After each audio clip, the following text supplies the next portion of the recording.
목사님 살아계실 때 그 노부부 예화 있죠. 그게 대종경 교육품 15장에 실상사 노부부 예화가 있어요. 예. 그것도 굉장히 많이 들어보셨을 거예요. 그죠? 예. 근데 그거를요, 저도 수없이 듣고 보고 했는데, 이것도 굉장히 다시 보고 또 보고 해야 되겠구나 생각이 드는 게 뭐냐면, 그 노부부가 무슨 교도님들도 아니고 그냥 지나가던 사람들이 대종사님을 봤어요. 봤는데 어디 가냐고 물어보니까 어디 간다 그랬어요? 실상사를 간다. 왜 가냐? 부처님께 이제 불공. 근데 왜 불공을 드린다 그랬죠? 며느리가 어째서? 거기 정확한 문구가 뭔지 아세요? 며느리가 어쨌다고? 성질이 불순하다 그랬어요. 그러니까 이게 자기 며느리인데 얼마나 마음에 안 들었으면 성질이 불순하고 그 다음에 뭐였는지 아세요? 불효가 막심함으로. 성질 불순 불효 막심. 아마 정말 꼴 보기 싫었던 거예요. 정말. 그러니까 뭐 어찌할 그 옛날에 그 시어머니 시아버지의 위치라는 거는 굉장한 위치인데도 불구하고 그분들이 절에 불공들이러 간다고 할 정도면 그쪽도 한 성격 대단한 사람이었겠구나가 예상이 되는데, 그런데 대종사께서 뭐라고 하셨죠?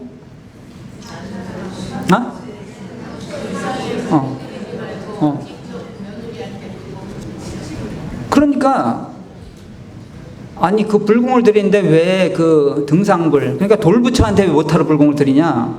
산부처한테 드려야지. 그러니까 그분들이 산부처가 어디 있는데요?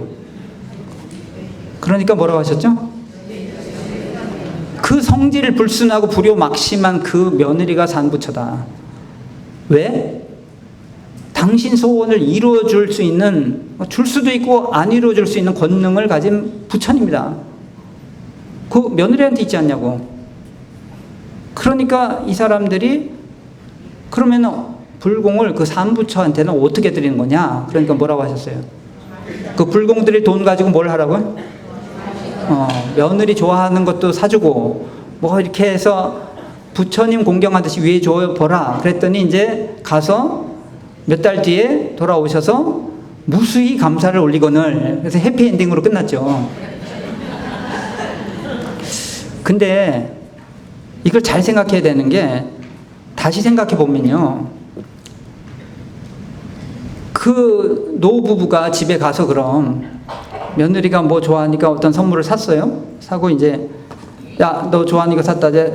선물 받으라. 자, 그러니까 며느리가 아유 감사합니다 하면서 효부로 변했을까요? 그랬을 리가 없죠.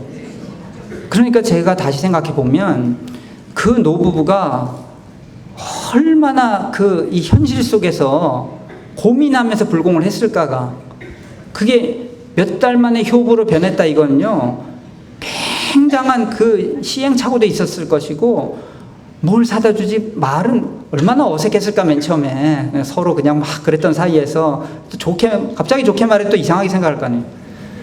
별별 고민을 다 하는 게 사실 현실 불공에서는 그런 게 일어나는 것이거든요. 근데 우리가 이런 거를 다 빼고 그냥 이렇게 하면은 해피엔딩, 쉽게 생각하면 안 되죠. 이 말씀을 드린 이유는 뭐냐? 우리가 현실 속에서 실지불공을 할 때 이런 굉장한 고민을 하고 고생을 하고 시행착오를 하고 실패도 하고 그걸 겪지 않고 하려고 하면 안 된다, 이 말씀을 드리는 거예요. 이 노부부도 엄청 겪었을 거예요. 그 꼴 보기 싫은데 막 입에 떨어지도 않고 뭐 부처로 보고 싶지만 부처로 봐지지도 않고 그 과정을 거치는 거거든요. 현실 경계 속에서는 그걸 꼭 해야 되는데, 우리가 이런 멋진 법을 배울 때는 참 좋다 그러고 자기가 진짜 실지 당했을 때, 여러분 꼴 보기 싫은 사람 여러분들 있어요? 예. 자신 있게 대답하시네. 대체로들 있을 거예요. 예. 한 명이 아닐 거예요. 근데 공부는 일단 한 명을 찍으세요. 그 중에 1등을 찍으세요. 1등. 그 1등이 해결되고 나면 그 다음에 2등을 다시 1등 자리로 올리면 되니까 1등을 찍고 그 1등이 그 불효 막심한 며느리예요. 거기 이제 불공을 할 때 고민을 해야 돼요. 고민을 하고 뭐 사주는 것도 말도 어떤 식으로 해야 되는지 어쩌는지. 근데 제일 중요한 게 뭘까요? 선물도 잘 주고 뭐 말도 곱게 하고 하는데 제일 중요한 게 부처님 위하듯 하여 보라 하는 그 경외심이에요. 경외심이 빠지면 그건 불공이 아니에요. 불공이라고 하면 부처님께 공양하는 게 불공인데 그 경외심이라는 거는 그 며느리가 부처다. 부처는 뭐예요? 우리가 공경하고 받들 대상이에요. 일단 자기 마음과의 싸움에서 이겨야 돼요. 그게 도저히 내가 그걸 받아들일 수가 없어. 그게 부처는커녕 그 근처도 안 갔는데 이 싸움이 이겨야 된다니까요. 부처로 받아들이고 공경할 경외, 공경할 경외, 외는 두려워할 외. 공경하는 마음과 두려워하는 마음, 조심하는 마음, 참 그런 대상으로 모시는 그 마음이 빠지면 불공이 성공할 수가 없어요.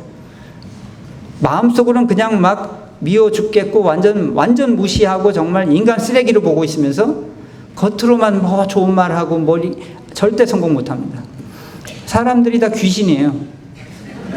다 알아. 근데 좋게 말했는데 이상하게 말빨이 안 먹혀 들어가. 그때 자기의 마음 상태를 볼 줄 알아야 돼. 아, 내 경외심이 빠졌구나. 그 경외심으로 이게 받들 수 있는 건요, 그때 이제 자기와의 싸움이라니까요. 그리고 신심이 그때 필요해요. 아마 그 노부부는 그래 대종사님 처음 봤지만 저분을 한번 믿어보자 하는 그 신심이 있었어요. 그 부처라니까 부처구나. 그냥 믿고 물러서면 안 돼. 그 싸움에서 이겨야 돼.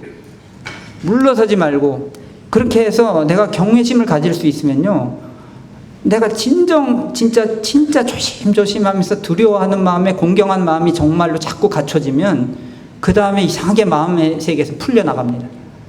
근데 이게 안 되면은 지금 계속해도 이상하게 나는 계속 잘해주는데 쟤는 왜 저래? 나도 이제 할 만큼 했어. 막 이렇게 되거든. 근데 상대가 부처라니까요. 부처님한테 와서 이렇게 막 공양하면서 막 소원을 이뤄달라 하고 뭐 이렇게 했는데 이게 감흥이 없으면 그 다음에 이제 부처님한테 화내는 타이밍에 나도 할 만큼 했는데 당신 뭐냐고. 불공이라고 하는 거는 끝없이 다시 자기를 돌아보는 거예요. 내가 불공을 뭔가 방법이 틀렸거나 며느리는 그거 좋아하지도 않는 걸 왕창 사줬어. 틀렸거나 아니면 정성이 부족했거나 아니면 더 오래 해야 되는데 아직 기한이 안 됐거나 자꾸 살펴서 그걸 계속 해나가면 결국 어떻게 되죠? 진실이 통한 거예요. 결국 감흥이 일어난다. 응감하셔 부처님이. 며느리가 효부로 변했듯이 이게 감화가 일어나요. 왜? 그 사람이 부처라니까요. 귀신같이 하는 부처예요. 네가 진짜 진심으로 공경심을 갖고 하는지 안 하는지를 누가 판단을 하냐? 아무도 판단 못하는데 그 대상만 할 수 있어요. 그 대상이 감화가 되면 내가 잘 한 거예요. 감화가 안 되면 자꾸 나를 돌아봐야 되고 이게 불공법이에요. 이 세상에 이런 불공법이 세상에서 처음 나왔어요. 신앙의 대상으로 보면서 현실에 있는 우리가 여태까지 그렇게 무시하던 대상들이 저 거룩한 대상으로 올려놓고 근데 그냥 관념으로만 올려놨냐? 그게 아니라 실제로 불공해서 감흥을 일으켜내. 내 삶이 변하잖아요. 내 삶이 지옥에서 천국으로 가버리는 거예요. 근데 이런 실지불공법을 우리가 진짜 어쩌다가 운 좋게 만난 거죠.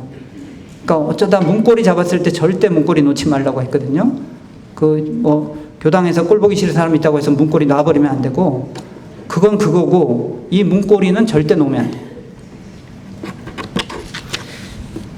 지금 말씀드리는 거는 개벽성자라는 거는 이 개벽 시대에 맞게 나온 이 법을 정말로 알뜰하게 실천해서 실제 자기 변화를 일으키면서 전체 주의도 바뀌고 관계도 좋아지고 이렇게 하는 사람이 이제 개벽성자로 거듭나는 건데 요것을 지금 하자는 뜻에서 말씀을 드렸고, 그 다음에 이거에 이제 이 공부가 계속되면서 우리가 또 정말 관심을 엄청 가져야 되는 게 또가 뭐 있냐. 이것도 원불교 오면은 정말 귀가 닳도록 얘기를 듣는 게 또 있어요. 그게 뭐냐면 공익심이에요. 뭐 공심을 가져라, 공익심과 전체를 위하라 그러고 막 이것도 3번 이상 들어보셨죠? 뭘 이렇게 그냥 계속 말해. 근데 나중에 제가 이제 알아낸 게 있어요. 뭘 알았냐면 이렇게 귀가 닳도록 자꾸 말하는 거는 뭔가 중요한 걸 거다. 그래서 다시 이렇게 들고 파보면 진짜 중요한 거더라고. 그래서 공익심, 공심 왜 이렇게 일어나 했는데 나중에 보니까 와, 이게 굉장히 중요한 거예요. 우리 많은 사람들이 뭘 원하죠? 행복을 원해요. 그런데 행복을 정작 진짜 이제 행복을 내가 얻었다 하는 사람은 많은 사람인가요? 굉장히 적은 사람이에요. 근데 그것 중에 하나, 그렇게 되게 하는 것 중에 볼 때 아주 중요한 것 중에 하나가 제가 보니까 이 공심이에요. 많은 사람들이 행복을 원하는데 뭐라고 하냐면 나는 내 개인의 행복이 중요하다. 전체의 행복에 나를 희생할 수는 없다. 뭐 이런 식으로 얘기하는 사람들이 옛날에도 있었는데 지금 더 많아지고 있어요. 그리고 아주 공공연히 그거는 개인의 권리인데 뭐 이렇게 하고 있어요. 근데 문제는요, 개인의 권리죠. 자기 선택인데 근데 그렇게 하면 행복해질 수 없는데? 세상 이치가 그렇게 돼 있다니까요. 그러니까 대종사께서 우리한테 이 교법을 주시면서 이거 엄청 강조해 주신 이유가 뭐냐? 전체 행복은 나 모르겠고 나 개인의 행복만 중요하다고 해서 이렇게 막 열심히 노력하면 행복할 줄 알았어. 그렇게 돼 있지 않아요. 그게 둘이 아니에요. 이 전체의 행복과 개인의 행복 둘이 아닌데 얘는 나 몰라라. 난 오직 나만. 이렇게 했을 때 아까 많은 사람들의 행복을 원하지만 진짜로 행복해진 사람은 드물다. 왜 그러냐? 사실 이것 때문에 그래요. 아니, 자기 자신만 행복하려고 그렇게 노력을 해. 그래서 행복해질 수 있다면 대종사께서도 그렇게 하라고 하셨겠지. 그렇게 하라고. 근데 왜 이토록 강조를 할까요? 공익심을 강조하고 무와 봉공을 강조하고 왜 그럴까요? 오히려 반대로 내 행복 둘째치고 전체 행복만을 생각하고 이렇게 막 가잖아요. 그 반대 현상이 일어난다니까요.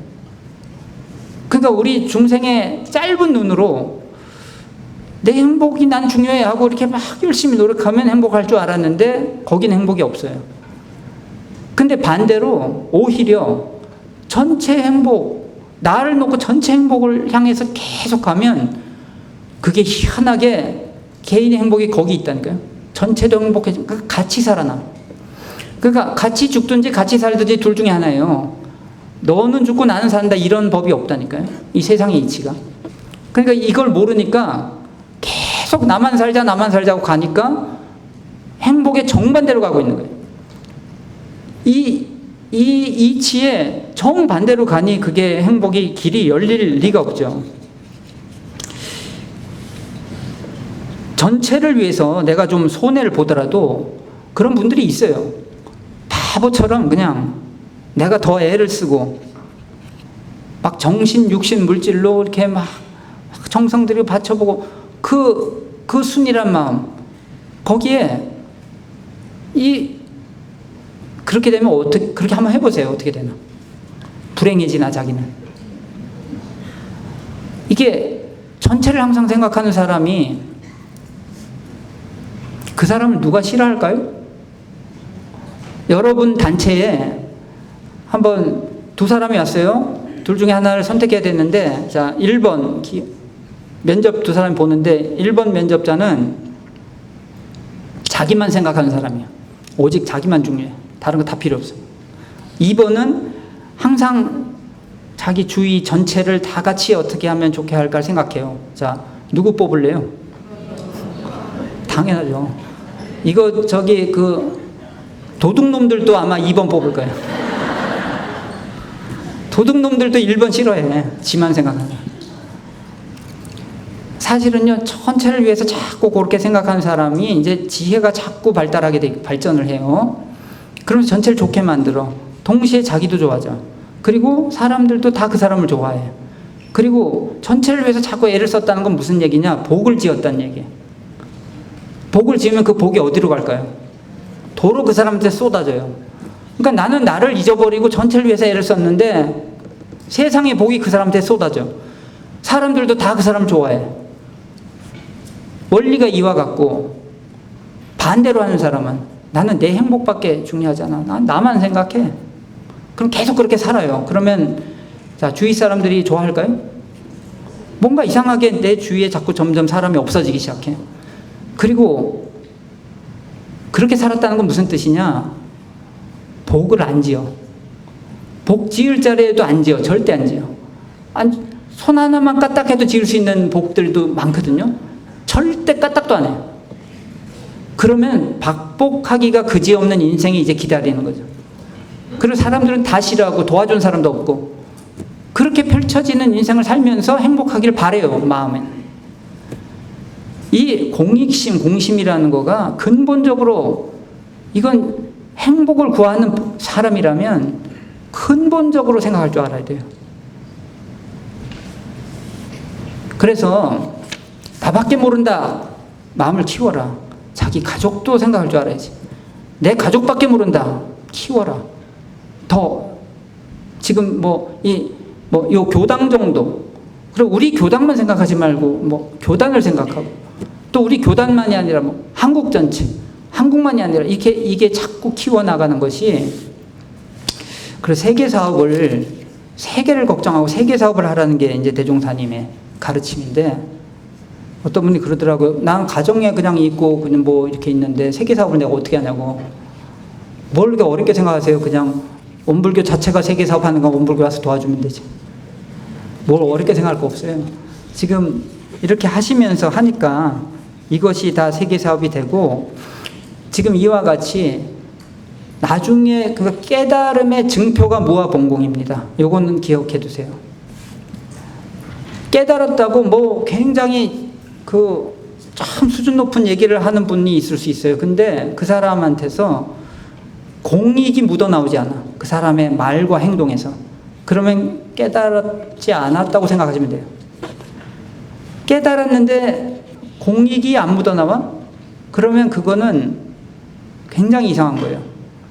깨달음이라고 하는 거는 나라는 것에서 벗어나서 이게 해탈이에요. 전체 하나인 거를 알았다는 얘기거든요. 전체 하나인 걸 알았는데 왜 자기만 딱딱 이렇게 전체를 위해서 하는 하나도 없어. 그거는 아까 말한 실질적인 사실적인 공부를 한 게 아니라 관념적인 공부를 해서 말은 멋있게 한지 몰라도 실제로 말 한마디 멋있게 못하고 찌질해 보여도 그 사람의 그 말 한마디 행동 한마디에 다 공익이 묻어나온다면, 전체를 위하는 그런 것이 묻어나온다면 그 사람이 깨달음에 더 가까운 사람이다. 원불교 교법의 입장에서 보면 그렇습니다. 그리고 그게 더 사실적인 깨달음이에요. 옛날에 선천시대에 깨달은 자들은 세상에 무용한 인물들이었어요. 그런데 후천 개벽시대는 그런 사람을 깨달은 자로 인정하지 않습니다. 대종사님 회상에서는 인정하지 않아요. 대종사님 회상에서는 누가 깨달은 자냐면 공을 위해서 열심히 일하는데 보람이 있어. 마음이 즐거워. 그럼 깨달은 사람이야. 공을 위해 아예 일을 안 해. 그러면 아예 못 깨달은 사람이고. 근데 공을 위해 막 열심히 일하는데 마음이 즐겁지가 않아. 죽을 것 같아. 그럼 아직 조금 덜 깨달았어요. 그래서 이게 이 수준 차이가 있는데, 공을 위해 열심히 일하는데 너무 보람되고 즐거울수록 이게 깨달음에 가까운 사람입니다. 이렇게 딱 생각하시면, 그러면은 이게 공부가 어떻게 해서 개벽성자가 되고 무아봉공으로 완성해서 우리가 이 희유한 법을, 이 후천개벽 시대가 열리는 이 시대에 우리가 만나가지고 이렇게 된 의미를 살릴 수 있다는 거 말씀을 드리고, 우리 교법을 이렇게 실질적으로 공부해서 자기 변화를 이루고, 또 아까 실지불공해가지고 감사 생활을 아주 현실화시키고 무아봉공으로 자기 인격을 완성시키는 그런 우리 봉공회가 되기를 염원하면서, 제 말씀은 지금 마치는데, 저는 지금부터 질문 받는 걸 되게 저는 좋아하는데 한국 사람들은 질문 안 하더라고요. 근데 제가 러시아에 있을 때는 질문하면 그냥 바로 질문들이 막 나왔거든요. 그래도 한번 시도를 해보려고 하니까 질문들을 이렇게 막 하셔야 돼요. 그러니까 그게 또 복 짓는 거예요. 근데 이게 한국 사람들이 또 질문거리가 없냐면 없지도 않아. 근데 여러 사람 앞에서 말아요. 그래서 그 전에도 어디 가서 이 정도 숫자는 된 것 같은데 이렇게 얘기를 하고 질문하는데 질문 안 하더라고. 나가는데 뒤에 따라오면서 질문을 해. 그래서 방금 그렇게 하랄 때 하셔야지. 그러니까 사람 많아가지고 막 그랬다가 하는데, 괜찮으니까 지금 질문 받는 시간을 사회자님께서 조금 진행을 해주시면 어떨까. 왜냐하면 그 질문 대답하면서 진짜 얘기가 또 나오기가 쉽거든요. 사실은 질문지에 없는 질문입니다. 여러분들의 혹시 사시다가 뭐 의문이 많고 이럴 때 이제 기훈사 선생님 오셨을 때 한번 질문 마음껏 한번 해보시기 바랍니다. 질문 있으신 분 손 들어주십시오. 손을 안 드신다니까. 질문 있습니까? 또 뒤따라 오시지 마시고. 예.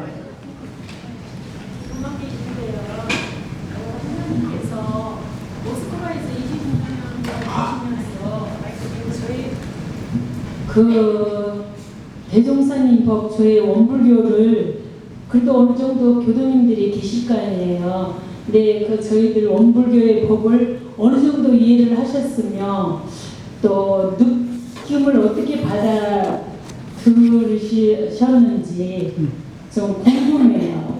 그리고 교도님이 몇 분이나 계셨는지 그게 궁금합니다. 네.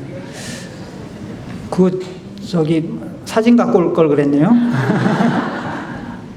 그러니까 거기 가서 제가 노력했던 거는, 그러니까 마음속에 염원이 있었어요. 맨 처음에 가니까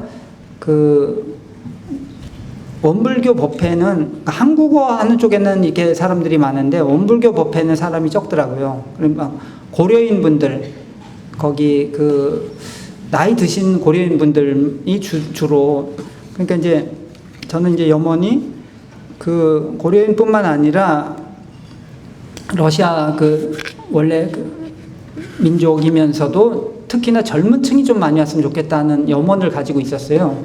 근데 이게 쉽지 않더라고요. 관심을 안 보여. 뭐 한국어는 배우러 오는데. 근데 이걸 염원을 가지고 법회를 계속 좀 이렇게 업그레이드를 해 나갔어요. 근데 지금 말씀하셨지만 어떻게 이해하느냐 그러시는데, 제가 거기서 느낀 거는 사람이 느낀 다 똑같구나. 어떻게 느끼냐면 그냥 여러분들하고 똑같아요. 그리고 우리 교법을 어떻게 이해하냐고, 여러분들 이해하는 건 똑같아. 하나도 다른 거 없어요. 뭐 언어에 이제 그게 언어 장벽이 좀 있지만 사실은 그거는 결정적인 어떤 장애 요소는 아니더라고요. 결국은 전달이 다 되고, 근데 그렇게 계속 노력하다 보니까 나중에는 차차로 그게 되면서 또 한류 열풍과 맞물려 가지고 젊은 층들이 더 많이 오면서, 제가 올 때는 법회 보통 평균 출석이 한 80명 정도 됐는데, 아니 그 중에 한 80%가 젊은 층이었어요. 근데 그러니까 여러 가지 시도를 많이 상당히 저는 거기서 되게 좋았어요. 여러 가지 시도를 다 해봤어요. 그러니까 대종사님 정기훈련 11과목으로 정기훈련을 시도하고 법회뿐만 아니라 또 마음공부반을 따로 만들어서 이렇게 일주일 상시훈련으로 자기 유무념 대조하고 일기 쓰게 만들고 다시 그런 것도 하고 그 정기훈련도 그렇게 좋아하는 거예요. 그 연불자선 경전강연회화 이 프로그램들로만 이렇게 짰는데도 그 특히나 젊은 층들이 많아지면서 이게 흡수가 굉장히 빨라요. 그러니까 제가 볼 때는 대종사님 법이요. 지금 한국에서 이렇게 복잡되고 있을 때가 아니에요. 그냥 외국에 나가면요. 이게 지금 막 깃발 꽂으면 다 우리 땅 되는 막 그런 시대에 여기서 막 이렇게 막 좋은 교당, 나쁜 교당 뭐 어쩌고 이러고 있을 때가 아니라니까요. 그러니까 지금 종부사님께서는 앞으로 그냥 그 교무들은 다 해외로 나가라.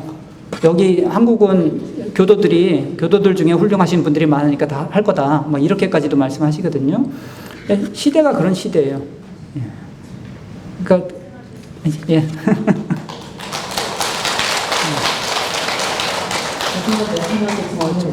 네, 저기 네네.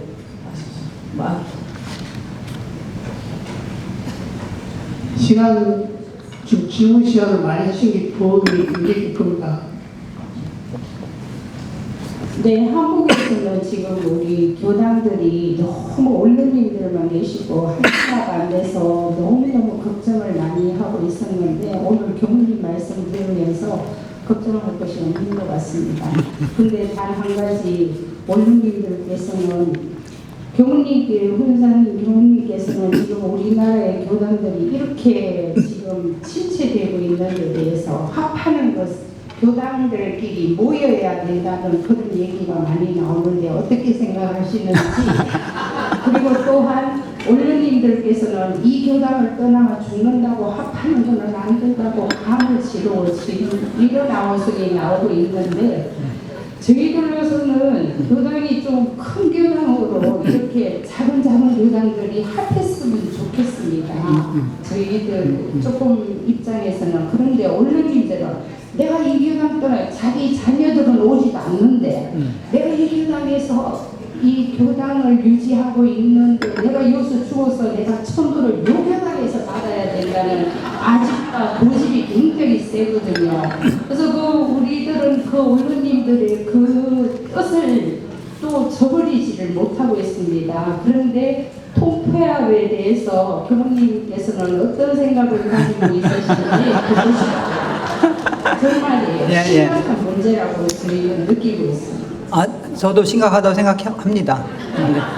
근데 이제 뭘 생각해야 되냐면 그 통폐합이 지금 말씀하신 그런 이유도 굉장히 그냥 무시할 수가 없는 거예요. 아무리 이제 나이 드신 언론님이라 하셔도 뭔 소리냐 그냥 마구 무시하고 막 이렇게는 할 수가 없으니까 조금 되게 서로가 조심스러운 상황인데 저는 이제 너무 단기적으로 지금 그렇게 할 때가 아니다 생각을 해요. 지금 그러니까 사람이 없는데 방금 말씀드렸잖아요. 우리가 이 개벽 시대에 맞춰서 지금 이게 기가 막힌 법이 나왔는데 우리가 뭘 반성해야 되냐면 대종산 교법대로 제대로 공부한 이게 부족해요. 그러니까 교당이 지금 부족해야 맞는데 교당이 지금 남아돌 정도로 했다는 거는 뭔가를 반성을 그 근본에서 반성해야 돼요. 이게 사실은 지금 교당 수로도 부족해야 되는 거 맞아요. 그래야 되는데 안 된다 하는 거는 합치냐 안 합치냐는 사실 그런 문제 저런 문제 있으니까 거기에 맞게 해야 되고 더 중요한 거는 지금 공부를요 이런 식으로 하고 있으면 합쳐도 마찬가지예요. 합쳐도 그 다음에 왜냐면 보세요. 50명이 25명이 되고 10명이 되고 5명이 되고 이렇게 줄어들었단 말이에요. 근데 10명이 됐으니까 합치면 20명이 된다고? 그럼 그 20명이 다시 또 10명 되고 5명 될 거 아니에요. 중요한 거는 합치고 안 합치고는 알아서 하시고 중요한 건 뭐냐? 우리가 왜 이게 줄어드는지를 그 근본을 확실히 알아가지고 지금은 제가 얼마나 열심히 설명했어요. 공부를 제대로 해갖고 자기 삶 속에서 막 그런 것이 막 나타나면, 아이, 그 실상사 그 노부부 며느리도 이제 교당 다녔을 거예요, 그때. 그렇게 만들어야 된다, 그건 못 만든 거예요. 그러니까, 거기에 있다 하는 거는 절대 놓치면 안 돼요. 근데 단기적으로 그걸 합치냐 안 합치냐는 거기 그분들이 너무 실망하시면 조금 기다려 주시고 뭐 이렇게 하는데, 합쳐도 문제고 안 합쳐도 문제입니다. 만약에 공부 그거에 반성이 없다면. 예. 네, 시간 관계상 계속 진행을 해도 되는지 괜찮습니까? 아, 네, 뒤에 흰 옷 입으신 분 말씀해 주십시오. 제가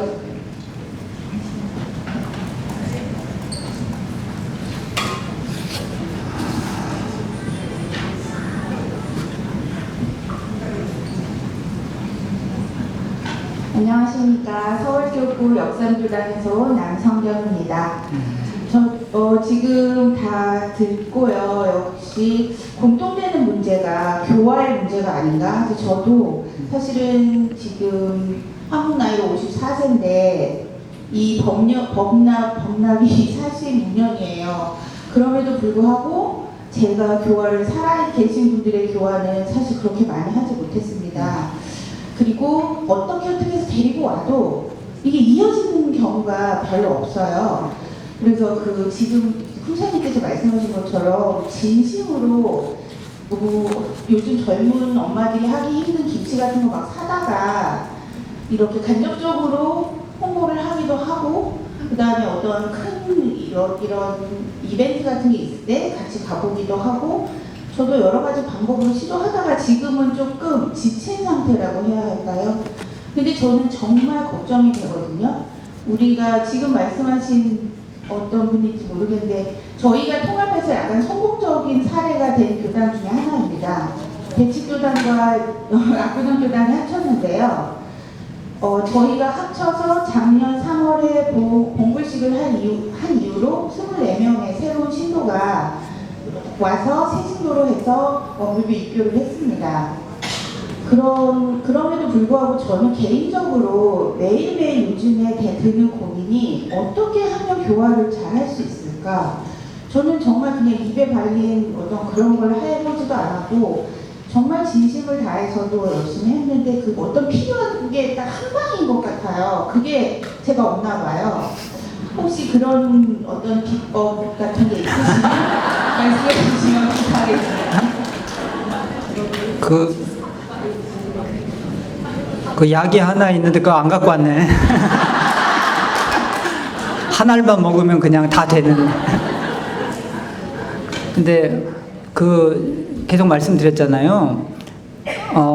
지금 종법사님께서 이 개벽성자란 이 법문 연초에 내주시면서 일상수행요법을 그렇게 이렇게 강조하시고, 또 종법사님 지금 6년 동안 상시훈련, 정기훈련 굉장히 강조하셨어요. 근데 이것이 정말 알뜰하게 공부해서 이렇게 하면은 사람을 변화시키는 그게 되는데, 요쪽으로 그렇게까지 노력을 안 한 과보를 우리가 받고 있는 거예요.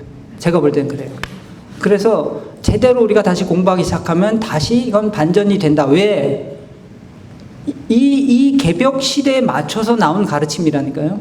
단지 지금 요 시기가 우리가 어떻게 보면 선천시대 종교를 오히려 따라가고 있었던 그런 시간이 좀 길었어요.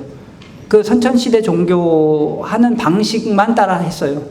근데 그래도 됐어. 그러니까 이렇게 하면 되나 보다 하고 했는데 지금 안 되는 걸 진리가 이제 보여주는 거예요. 그렇게 하면 안 된다. 우리 후천 개벽 시대에 나온 그 교법대로 해라. 근데 그게 뭐냐 하면 지금 현 종법사님이 6년 동안 계속 강조하시는 상시훈련, 정기훈련. 상시훈련이 뭐냐면 일상생활 속에서 이 자기 하루 생활이 수도인의 일과가 되는 거예요. 아침에 수양 정진하고 이 보훈 봉공하면서 감사생활하고 저녁에 일기 반성하고 연불로 마무리하고 요렇게 하면서, 그러면서 이제 그 실지불공한 얘기들을 이제 모아가지고 교당에 오면 그 얘기를 서로 단별로 해가지고 그걸 서로 문학감정하고, 요 문화가 완전 정착이 안 됐어요.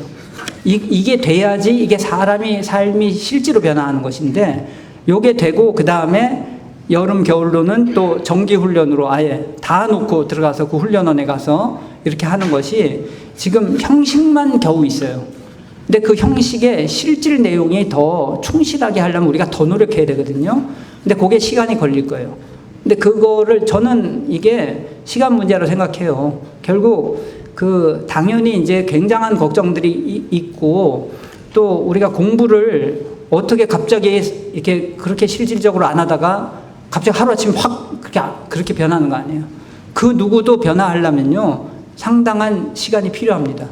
근데 그거를 견뎌낼 줄 알아야 되고, 그래서 제일 중요한 건 우리 여기 계시는 교도님 한 분 한 분이 자기 삶이 딱 이렇게 버티고 있어야 돼요.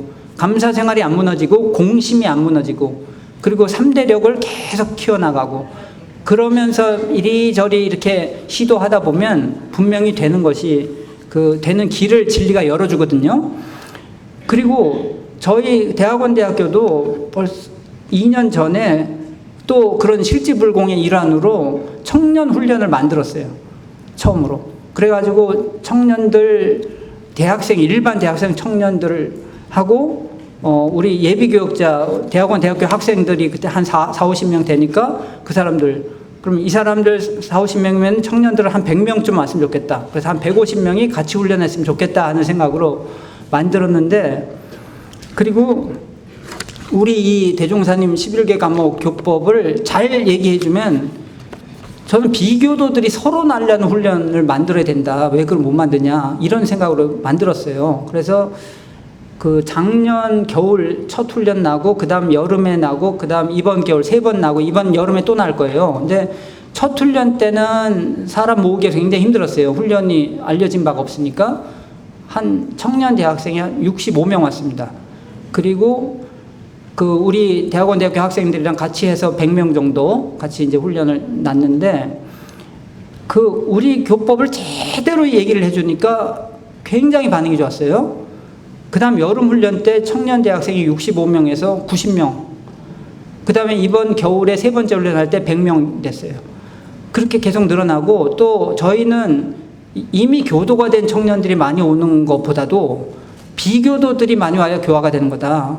그래서 비교도들도 알아들을 수 있게 준비하고 이걸 막 해서 했더니 첫 훈련 때 한 5-6명 왔어요, 비교도가. 어쩌다 온 거죠. 그런데 두 번째 훈련 때 22명이 왔어요. 비교도만. 90명 중에 22명. 세 번째 훈련 때 100명 중에 30명이 비교도였어요. 이게 사실은 30명보다 더 많이 왔는데 그 사이에 이 비교도가 교도가 돼버렸어요. 그래가지고 30명. 그러니까 비교도가 자꾸 늘어나는 거 뭐냐, 이건 뭘 뜻하냐면 우리가 우리 교법을 제대로 이렇게 공부하고 알려주면 이거요, 그 지금 오게 돼 있다니까요. 근데 지금 그냥 이게 안 된다고 자꾸 생각하더라고. 그게 아니라 우리가 우리 자신이 공부를 시작하면서 하면 진리가 길을 열어줍니다. 저는 그걸 믿어서 그 지금 요 사이에 뭐 1-2년 뭐 사이 가지고 전 별로 관심이 없고, 우리가 공부 제대로 하나? 안 하고 있으면 지금 여기 1000명이 와도 그건 거품이라고 저는 생각하고, 이걸 하고 있으면 여기 한 5-6명만 있어도 그거는 이제 앞으로 희망이 있는 거거든요. 그 근본은 절대 놓으면 안 된다는 말씀을 지금 드립니다.